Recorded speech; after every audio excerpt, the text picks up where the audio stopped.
எல்லாம் வல்ல இறைவனை என் மனமொழிமைகளால் போற்றி பணிகிறேன். இந்த காணொளி சமீபத்தில் பார்த்தீங்கன்னா நிறைய மருத்துவமனைகள் திறந்த வண்ணம் இருக்கிறது. முக்கியமாக அரசு மருத்துவமனைகளும் சரி, தனியார் மருத்துவமனைகளும் சரி. அரசு மருத்துவமனை என்பது அரசோட பொறுப்பு, அதுக்கான லாபம் நஷ்டம் எல்லாமே அரசே இருக்கும்.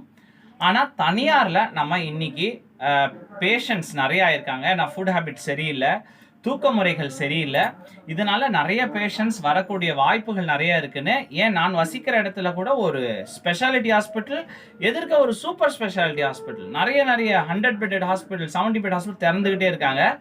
நான் பல விஷயங்களை கடந்த 5-6 வருடங்களாக யூகித்து கொண்டே இருக்கிறேன். கொரோனா ஊசி ஆபத்து தரும் என்று கூறினேன். அது சரியானதா தவறானதா என்றது நீங்களே முடிவு செய்து கொள்ளலாம்.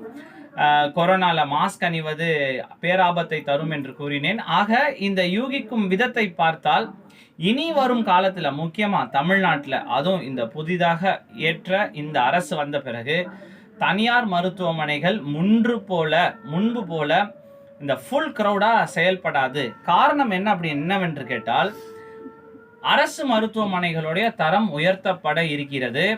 அம்மா உணவுகளோட தரங்கள் உயர்த்தப்பட இருக்கிறது, உயர்ந்து கொண்டே இருக்கிறது. நிறைய இன்வெஸ்டிகேஷன்ஸ் பண்ணுறாங்க, நிறைய இன்ஸ்பெக்ஷன் பண்ணுறாங்க. அதனால் இந்த காலத்தில் என்னுடைய சக நண்பர்கள், உனக்கு என்னப்பா அக்கறை அப்படின்னு கேட்டிங்கன்னா, நானே நேரடியாக பாதிக்கப்பட்டேன் அப்படின்னு எடுத்துக்கலாம். ஆக இந்த காலத்தில் புதிதாக தனியார் மருத்துவமனைகள் திறக்க நேரிட்டால் கட்டாயமாக அது ஃபுல் ஹவுஸ் ஓடாது. அதுக்கு காரணம் அரசு மருத்துவமனைகளுடைய தரம் உயர காத்திருக்கிறது. அதனால் உங்கள் ஃப்யூச்சரை இங்கேருந்து பார்த்து பிளான் பண்ணிக்கோங்க. நன்றி, வணக்கம்.